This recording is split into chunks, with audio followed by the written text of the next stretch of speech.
Hey YouTube, Dawson Rider here with my review of Kamen Rider Build episode 19. So this was another solid episode, basically continuing stuff from last week. It's actually almost feels like in a way a two-parter for last week. Not necessarily as one cohesive story, but a lot of the stuff we did in this episode was basically, you know, direct continuation of last week's.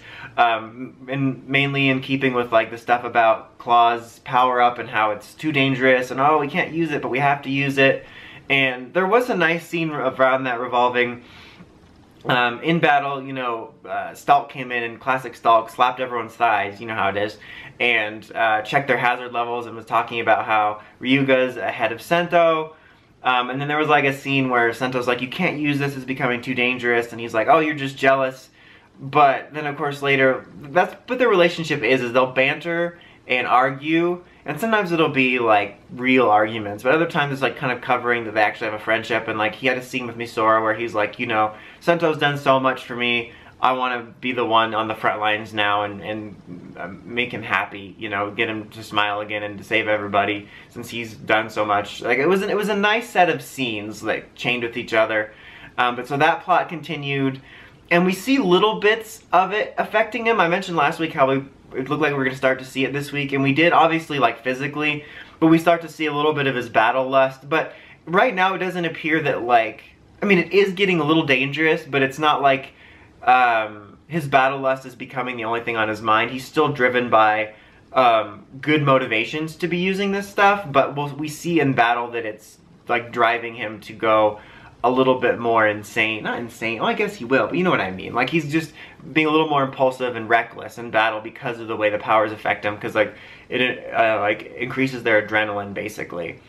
We also continued Grease's story a bit, where we learned a little bit about him, where we learned, I forget what his name is, we learned his name. I think we've known it before if you read the scans or whatever, and it might have come up, but they said it specifically, I just forgot it. Otoya. And so we find out he's a farmer in Hokuto, and those 3 Yu-Gi-Oh! D-list characters worked for him. And then when the wall dropped, the crops died. And so he and his friends, that's why they're his family, because it was part of his like farm family, whatever. But they like volunteered basically for Smash experiments.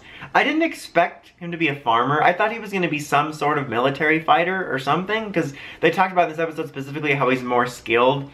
But I guess that might just have to do with maybe he's been experimented on, not maybe, but probably since they revealed that he's been experimented with Smash stuff for a while. So I just kind of assume that before he became Grease, he was sort of like undergoing experiments constantly and sort of training or something with them, learning how to use them. So that's probably why he's more skilled. But we found that out, and it sort of makes you realize why he's not like a total evil douche, like why he cared about the citizens not getting involved, why he cares about his members of his team, because in the episode, after they face Ryuga, Stalk's like, you know, Ryuga's getting stronger, he's gonna surpass you soon, I can help with this little device that will power up your friends, but like they'll be destroyed. Like when, you know, if Sento defeats them, usually their Smash side would just be gone, but if they power up with this, they'll be super strong. But if they are destroyed, they're tied to their Smash form, basically, so they're destroyed all the way. And he's like, I'm not going to do that to my friends, so that makes sense, I have to learn the backstory. But then they want to be of a help to him, so they actually undergo the experiment. So that was continuing. There was a little bit of comedic stuff with him being a fan of Misora, of like, he's like, what's your relationship to her? And they're like, oh no, that's not her, she's just someone else. And then like have a comedic moment where they're relieved by it. That was pretty funny. It still appears that there might not be anything else to that other than he watches her videos, which I still think is kind of funny, but I'm not going to rule out them changing the twist later. I mean, after all, they made us think for a second that Sento was just some random band dude, and now look what happened. So, you never know. But regardless if that changes to be anything more substantial, I think it was funny. The way that happened, and just add a little bit of levity to it. They separated the bottles everywhere. That didn't really work because he somehow found out where the bottles are. I don't think that there's a mole. I think that there might be cameras planted or something, that why he knew the bottles were placed somewhere. They lost a little bit of them because Ryuga kind of went crazy fighting Grease while Sento had to deal with the new Hazard Smash.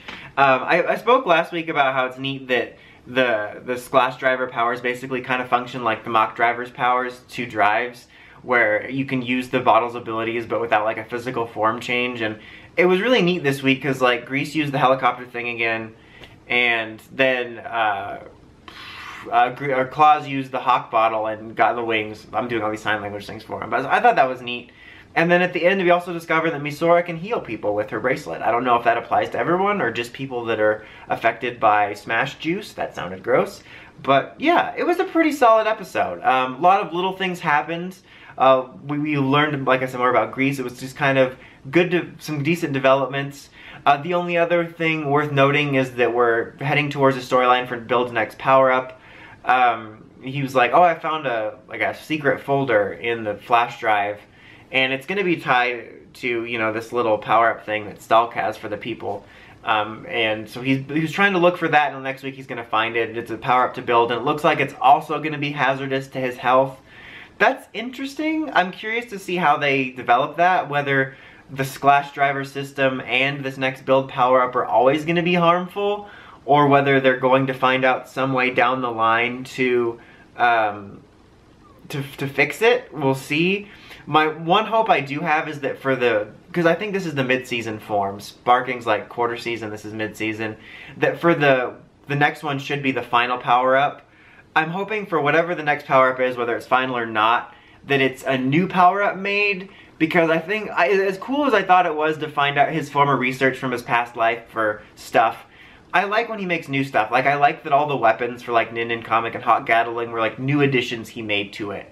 So I'm hoping the final form is something he creates now, and that isn't yet another hidden folder on his flash drive. Just because I think it would be cool to symbolize his new beginnings too, and not just relying on his old research in a way. I'm not like totally mad about it. It just was like, oh wow, another hidden folder. Like the Splash Driver, oh I didn't know this was here. Oh, I didn't know this next Build power-up was here. So I just hope the next one is like his own new invention and not just another hidden file.